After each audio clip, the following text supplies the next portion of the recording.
Oke, halo guys, balik lagi bareng gue ya di channel Dividen Investor TV ya. Hari ini hari bersejarah yang kedua di tahun 2026 ya. Karena hari ini juga terjadi trading halt ya di sesi pertama ya. Hari ini hari Kamis ya, tanggal 29 Januari 2026. IHSG dibuka dengan trading halt ya. Baru berjalan berapa menit langsung trading halt ya, karena turun sampai 8% ya, sampai dengan jam 10 nih. Tapi ya para investor melakukan perlawanan ya dari jam 10 sampai sore, akhirnya ya diborong terus saham yang turun ya. Akhirnya dia turunnya cuma 1% ya di hari ini ya, berada di angka 8.232 ya. Nah, bisa kita lihat valuasi transaksinya hari ini gede banget ya, 64 triliun ya, gila. Sementara asingnya sih masih net sell 5 triliun nih. Nah, cuman untuk lokalnya ya, lokal dia beli di 41 triliun dan jualnya 36 triliun ya. Berarti hari ini lokal net buy ya, net buy sekitar 5 triliunan ya, gitu. Kalau asing net sell 5 triliun gitu ya. Jadi ya lokal juga ada juga ya duitnya gitu. Nah, kira-kira saham apa aja nih yang lagi rame hari ini ya? Bumi ya, sempat ARB, cuman di sesi kedua dia berdetak lagi ya, sebelum akhirnya emang turun lagi di 250 ya. Gimana holder Bumi kalian, apakah masih kuat ya? Terus BBCA sempat turun ke 6.000. Gila sih turunnya, ke 6.300an kalau nggak salah ya. Terus akhirnya dia naik juga ke 7.200 ya, murah banget soalnya itu. Terus cuan, katanya Pak PP beli sahamnya cuan hari ini, sama kita lihat ya, seperti yang kita tahu, trader handal di Indonesia ya, atau si itu Hengki Adinata ya, hari ini juga lagi borong cuan ya. Terus Antam minus 2%, Dewa ya bertetak juga setelah ARB, turun cuma 7%. PTRO, nah saham Pak PP, kalau Pak PP masih setia kayaknya ya jagain sahamnya ya, dibanding sama Bakri Group. Petro naik 2%, BBRI, nah BBRI naik kencang sih sebenarnya ini. Tadi ya sempat turun juga kan ya sebelum jam 10-an ya. Kalau lu percaya ya dengan saham-saham Punda ya, kayak BBCA, BBRI ya, BMRI juga lah ya. Nah, di harga yang tadi tuh sangat, bahkan bisa dibilang bisa menyentuh harga Kopit lah ya. Kalau lu berani, lalu kalau lu pede, harusnya lu bisa serok di situ ya. Gitu. Udah 2 hari juga gua ya mengut-mengutin aja lah ya, lumayan kan lagi diskon. Mantap. Kapan lagi ada diskon gitu ya. Terus BMRS minus, Inet minus, CDIA sempat ARB, cuma ya namanya Pak PP ya, biasa dia naik lagi 3%. Terus Adro sempat tumbang, cuma akhirnya naik 0,4% ya. Terus saham lainnya ya biasalah ini. Goto juga ada, Goto plus 6%. Sebelumnya sih sesi 1 dia rubuh ya gitu. Jadi gitulah intinya, di saat market crash begini ada aja sebenarnya hal positif yang bisa kita ambil ya, sebagai seorang dividen investing tentunya ya. Jadi saham-saham, ibaratnya saham-saham yang nggak bersalah ya, nggak salah apa-apa gitu, ikutan kena imbas juga, terkena diskon ya. Nah, tapi buat kita itu sebuah kesempatan saat gitu ya, sebuah anugerah lah ya. Kapan lagi bisa beli di harga yang murah, sementara perusahaannya kinerjanya baik-baik aja gitu. Jadi faktor eksternal di sini ya bisa jadi dua mata pisau yang bisa menguntungkan, bisa juga merugikan ya. Kalau kita mainnya saham Konglo ya tentunya sangat menyakitkan lah. gitu. Jadi pesan buat kalian para retail yang baru ya, apalagi kalau belum punya ilmunya, kata gue juga. Kalau belum punya ilmunya, mendingan main yang pasti-pasti aja, investasi yang pasti-pasti aja.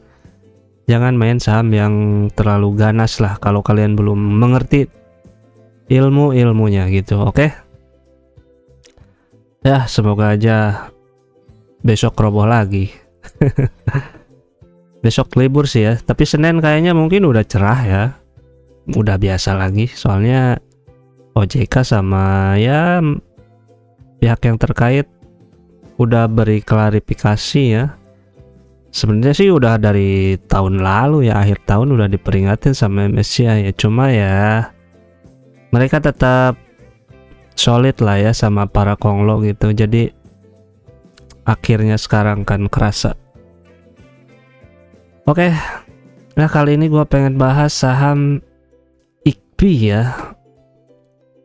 Ini saham yang cukup berfundamental tentunya. Ini adalah saham perkabelan ya.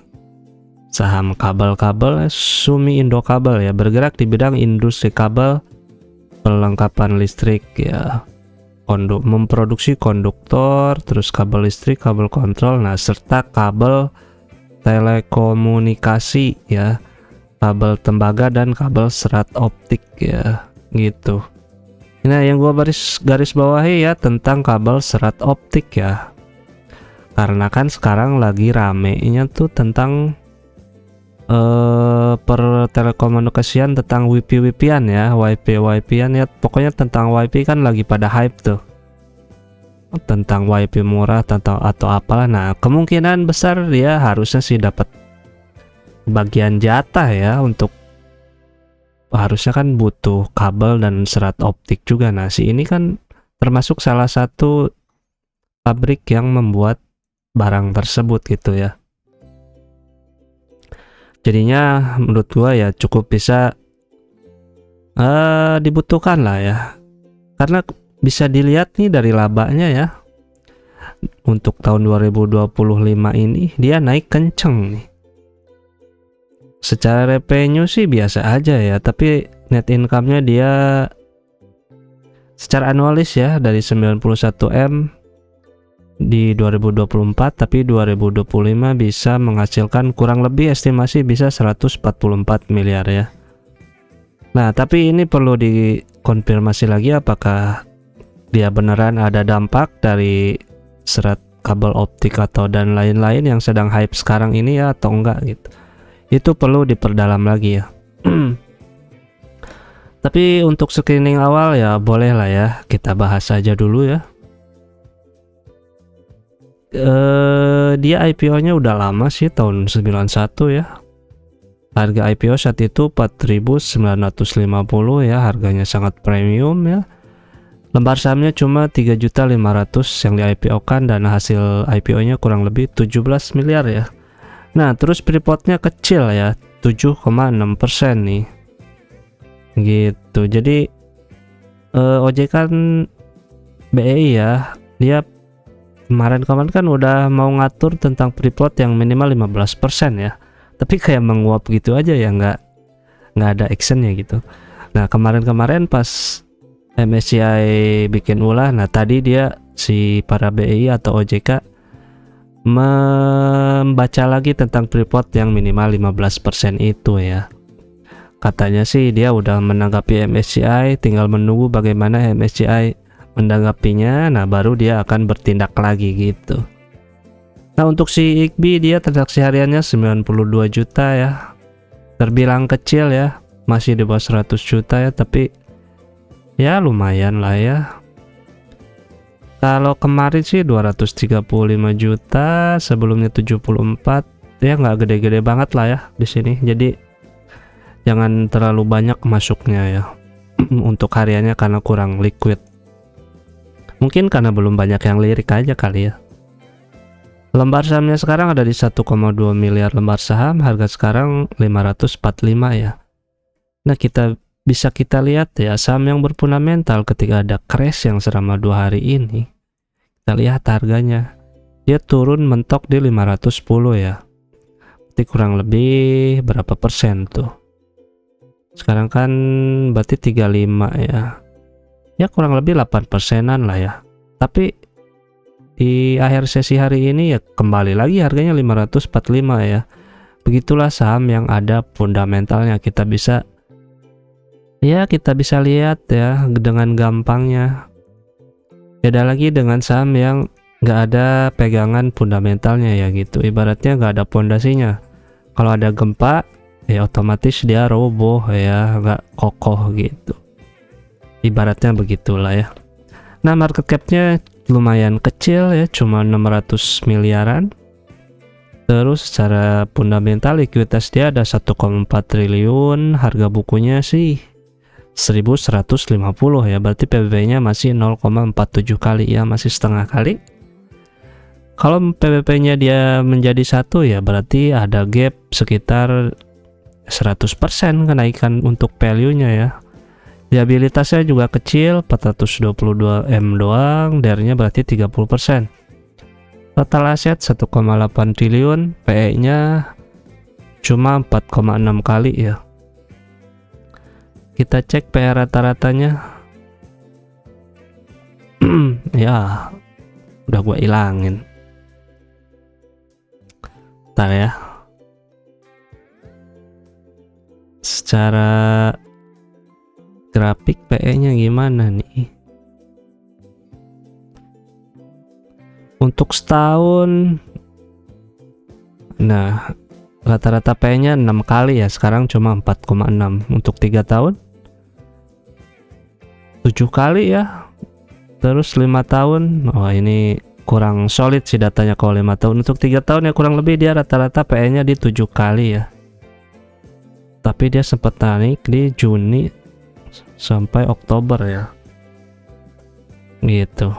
Sekarang cuma 4,6 kali, tapi rata-rata juga di sini ya. Terus laba ditahannya juga lumayan ada ya, 493 miliaran.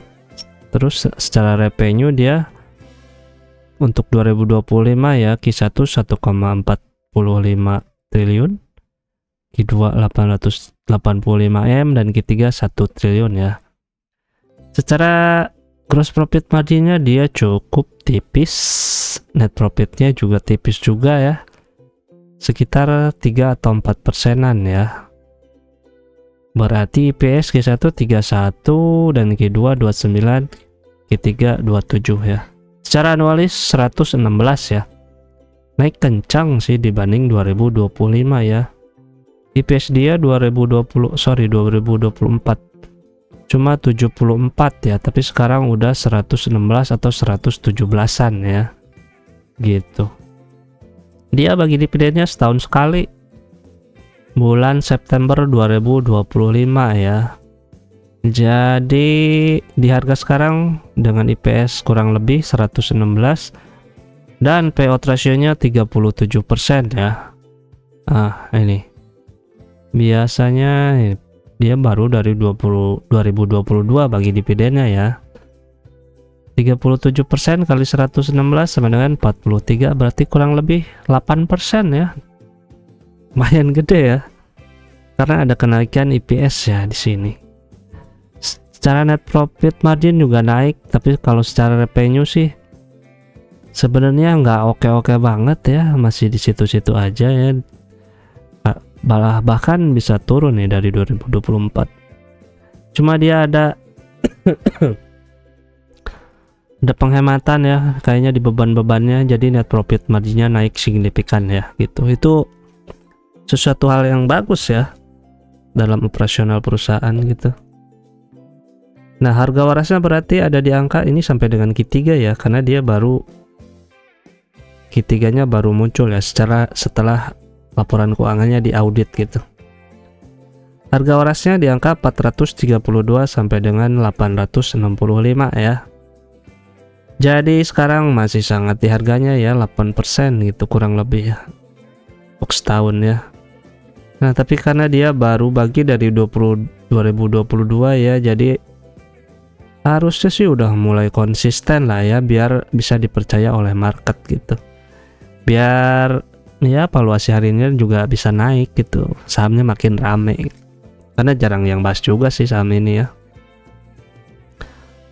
Oke, sepertinya tentang si IKBI ya, perkenalan ya, siapa tahu kedepannya kita bisa liatin atau di watchlist ada perkembangan dari segi harga dan segi kinerja ya. Nah, kita bisa pantau lah dari sekarang gitu. Oke, untuk para investor yang berfundamental, kalau menurut gua ya di kejadian seperti ini santai aja lah ya gitu. Kalau ada duit cash di RDN, lu bisa beli saham inceran lu gitu ya. Tapi kalau nggak ada duit, ya udah diam aja, nonton aja ya. Orang saham lu nggak bakal kenapa-kenapa kok gitu kalau lu pegang yang berpunda ya. Nah, beda lagi ceritanya kalau lu pegang saham gorengan lah ya. Nah, itu gua nggak bisa berkomentar banyak, itu balik lagi ke diri kalian masing-masing ya. Kalian mau cut loss kek, kalian mau tahan kek, sampai mungkin bisa balik lagi angkanya ke average lu dalam waktu setahun, 2 tahun, atau bahkan 10 tahun ya. Kalau mau nunggu ya silahkan ya.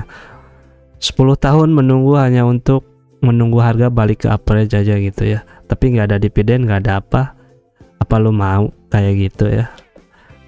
Nah gitu ya, harus pikirkan lagi ya. Oke, semoga video ini ada manfaatnya, dan ingat, karena hutang harus dibayar. Bye bye.